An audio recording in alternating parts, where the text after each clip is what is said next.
अस्सलाम वालेकुम दोस्तों, उम्मीद करता हूँ आप सब खैरियत से होंगे। अभी हम डॉक्टर जाकिर नाइक की एक वीडियो प्ले करेंगे जिसमें लोग उनसे व्हाट्सएप के मुतालिक सवालात करते हैं। उसमें एक सवाल पूछा गया है कि हम रमज़ान में आपका डेली रूटीन कैसा होता है और आप रमज़ान में क्या करते हैं। तो डॉक्टर जाकिर नाइक की ज़बानी सुनिए कि वो कैसे रमज़ान का रूटीन जो है ना वो गुजारते हैं। I am from Kashmir and I have a question that in Ramadan, can we talk with unknown persons like girlfriends or boyfriends? Similar question in Ramadan, can I go to website and social media where women are not properly dressed? See, these things talking to na-mehram. If you talk to na-mehram lowering your gaze, it is permissible. When you talk to a na-mehram face to face, see to it that Allah says in the Quran in Surah Nur chapter number 24, verse number 30, say to the believing man that he should lower his gaze and guard his modesty. So if you are talking to a woman face to face, you should lower your gaze and talk. Once in a while glancing is no problem, but you cannot talk staring at each other. This is not permissible. And only talk if there is a requirement. If you are chatting just for fun and frolic with opposite sex, it's not encouraged at all. You can have fun and frolic with the same sex, no problem, but say you want to chat, asking with the girl, oh, which movie you saw, I saw this movie, and unnecessary talks should be avoided, whether face to face or whether on phone, whether chatting on internet. The question is, can you go to internet and women are they're not properly dressed, whether it's Ramzan or non-Ramzan. All these things are prohibited. You cannot go to websites and social media where women are properly dressed. It is haram for you to go, whether it's Ramzan or non-Ramzan. In non-Ramzan, it is double haram. In even non-Ramzan, it's generally haram. If in Ramzan you do, when the Satan are completely chained, that means you are going out of the way. As I told you earlier, you are going too close to the Satan. Even though it's in chain, you are going so close, so you are responsible for this act. So all these acts of going to wrong sites, looking at pictures of ladies who are not properly dressed, etc., all these are haram normally also. In Ramadan, it is more haram. How do you spend your nights of Laylatul Qadr? Asking me. How do I spend the night of Laylatul Qadr?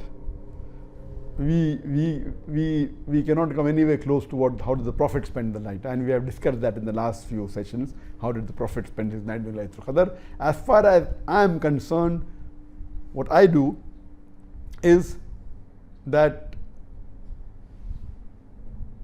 the moment it is adhan time, the moment I hear the adhan or the time for iftar is there, I have about maybe, because the night starts after iftar, after Maghrib. Moment Maghrib, the sun sets, the night starts, up to the break of dawn. Moment I hear the adhan, I have about maybe 5 or 7 dates. A variety of dates are there, mashallah. I love dates, so at any given time I have, alhamdulillah, 30 different varieties of dates in my house, mashallah. And I prefer opening with the fresh date as is a sunnah. So I have 2 fresh dates and the other variety what I like, about 5 to 7 dates.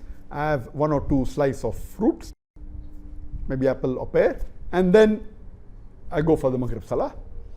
And after Maghrib Salah, come back and have a light food. I don't have my dinner, I have a light snack.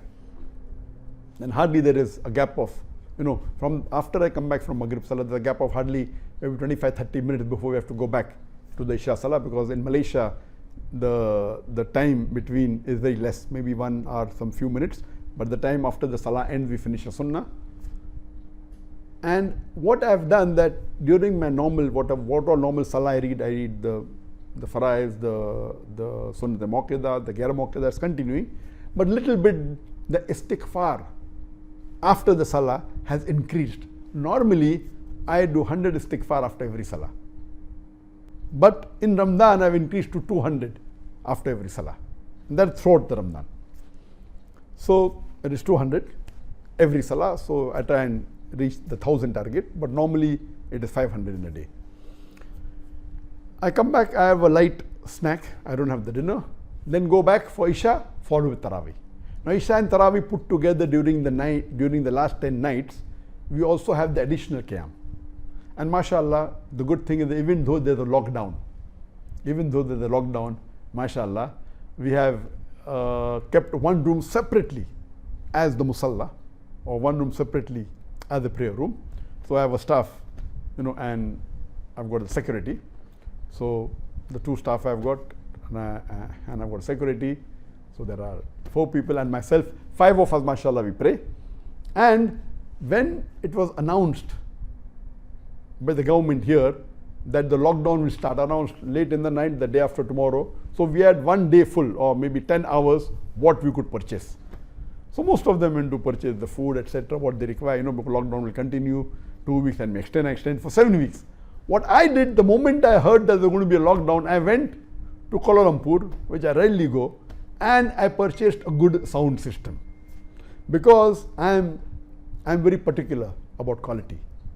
So I purchased a very good portable sound system of Yamaha, which cost about $2,000. A good sound system, a good, much better than this, a very good microphone, a cordless microphone, and for giving the adhan, and a very good sound system, Yamaha Pass 1. It is one of the best portable sound systems available. It's a 1000 watts. Because I'm very particular that I like the qiraat, besides being good, the sound effect should, like how you have in the haram. In the mosque where I pray, after I insisted to the management, mashallah, we have put the same sound system in our small surah, our small mosque. We have put the same sound system which is there in Masjid Nabawi. That is the JBL speaker. Beautiful. And the imam that pray in the mosque, we have got about 7-8 imam, and some of them are equal in qiraat, equal to the imams of the haram, alhamdulillah. We have from different parts of the world, from Yemeni, from Mali, from Bangladesh, and 2 of the imams, mashallah, are with me here. They are my, one is the staff, and one is as I said, I have 2 staff. One is a PhD in the Islamic studies, and the other is just finishing his PhD. So, mashallah, these 2 have got beautiful qiraat. So, I spent 1 full day literally selecting a very good sound system, so that I get that it is by no way is it a sunnah to have a good sound system, no way, because at the time of the Prophet there was no sound system. But because I am very particular about quality, about the sound, I remember that when in I think it was 2003, when I was in Los Angeles, I was called as a guest of honor to give a speech in one of the mosques which was being inaugurated, and Sheikh Abdurrahman Sudesh, he was leading the Maghrib Salah. And believe me, I've heard Sheikh Sudesh several times, but here the sound was not at all like him. It was very, it was the Sheikh Abdurrahman Sudesh, but there wasn't that same passion, because the sound system the mosque was beautiful. They spent millions of dollars on the mosque, but the sound system was very, very cheap. Why? So I'm very particular when I go and I give my advice. I tell them before my lecture, I want a good sound system. It's not very expensive. So after the Isha Salah, we continue with the Qiyam. We continue with Taraweeh. That's 8 rakat. And and the speed is a bit slow. It is a little slower than the haram speed. So it takes approximately 1 hour 45 minutes for us to read the Isha and the 8 rakat without the witr. And then I come home. I have a gap of, I come home at about maybe 10:30, 10:45, and I have a gap of approximately of about 4 hours. That is 11, 12, 1 and 2. Yes, about 4 hours gap I have. In this 4 hours, so that when I go back to my Qiyamul Layl, in this 4 hours, I read the Quran for maybe about 45 minutes. I do supplication. I try and read as much of the most important dua. Allahumma innaka afuun tuhibbul afwa fa'fu anni. This was the dua that the Prophet recommended Hazrat Aisha, may Allah be with her. And even if you recite this the full night, alhamdulillah, the most important is salah, then this dua is there. So I recite as many times I can. I don't count, but I try and do hundreds of times this dua. Then supplication, and then for Quran reading, then this dua, then supplication, the personal dua, forgiveness, and I try and avoid any other activity. Normally in the night I'm fully busy with other activities, but I try and avoid, I don't pick up, unless it's a very emergency call, I don't pick up calls, I don't make calls. Maybe if it's really very emergency, I may, and I stay awake the full night and do as much of zikr, and then I go back to the salah at 2:45. I mean, approximately 4 hours after that.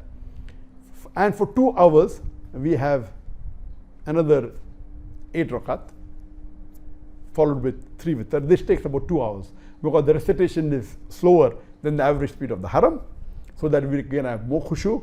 The sajda that we do is long, so that we can do dua. So in Qiyam, what we are doing actually is reciting Quran as much as we can. It is minimum 1 juz for Taraweeh, minimum 1 juz for the Qiyamul Layl.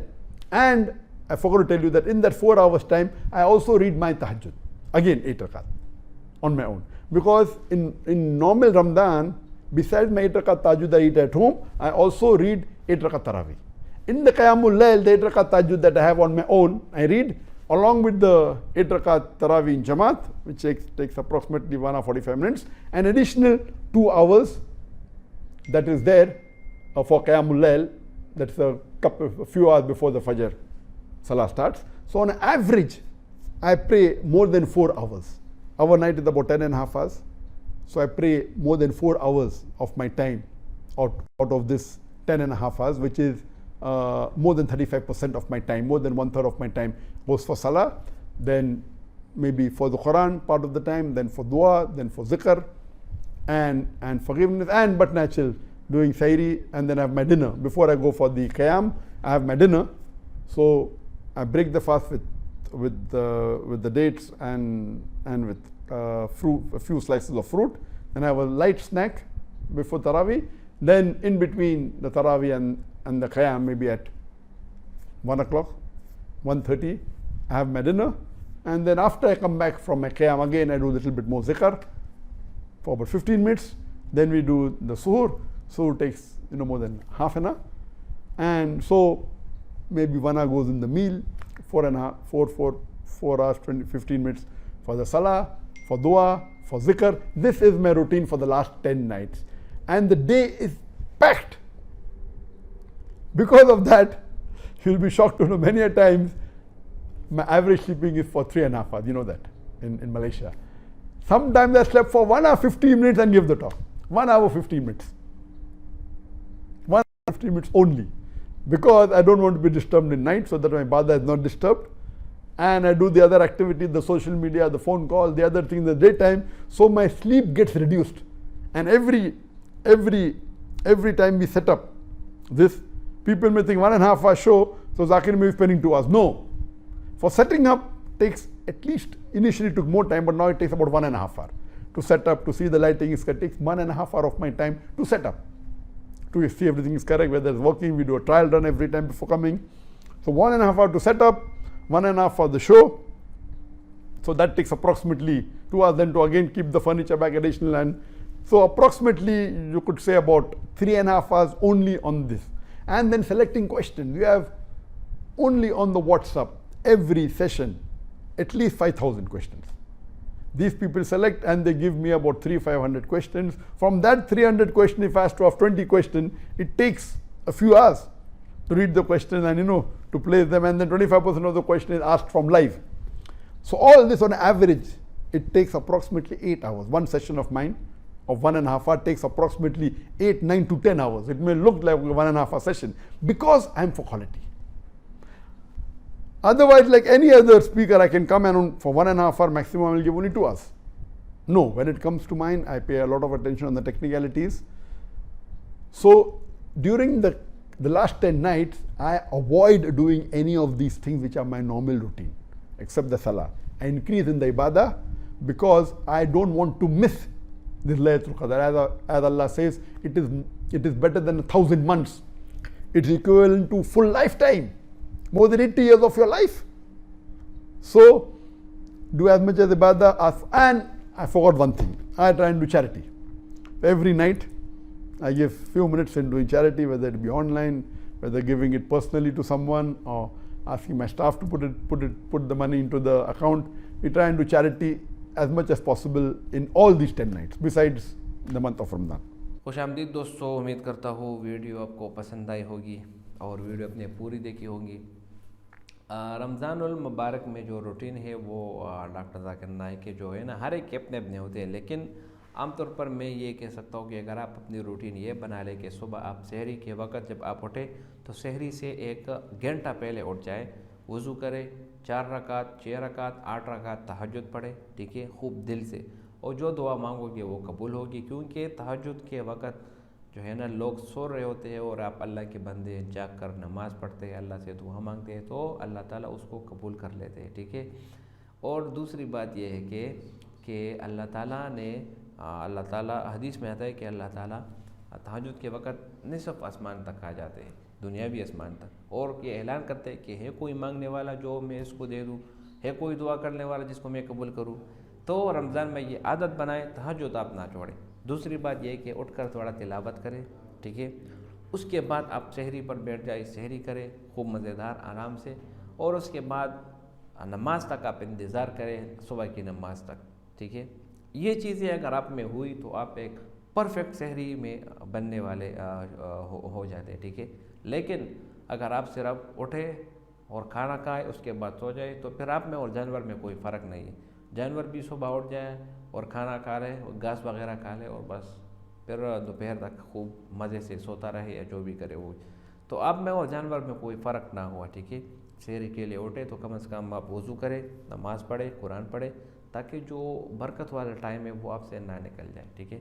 दूसरी बात, जब आप सुबह नमाज अदा करें उसके बाद आप बैठे और इशराक तक आप तिलावत करें, 1 से पारा, 2 से पारा, 3 से पारा, सारी उम्र आपने नींद कर ली, अभी थोड़ा सा जाग जाए, ठीक है। क्योंकि ये रमज़ान का महीना आपकी ज़िंदगी में हो सकता है दोबारा ना आए, आपको क्या पता ज़िंदा हो या ना हो, लेकिन जो आया है उसकी आप खूब कदर और खूब आप इसकी मेहमान नवाजी करें, ठीक है।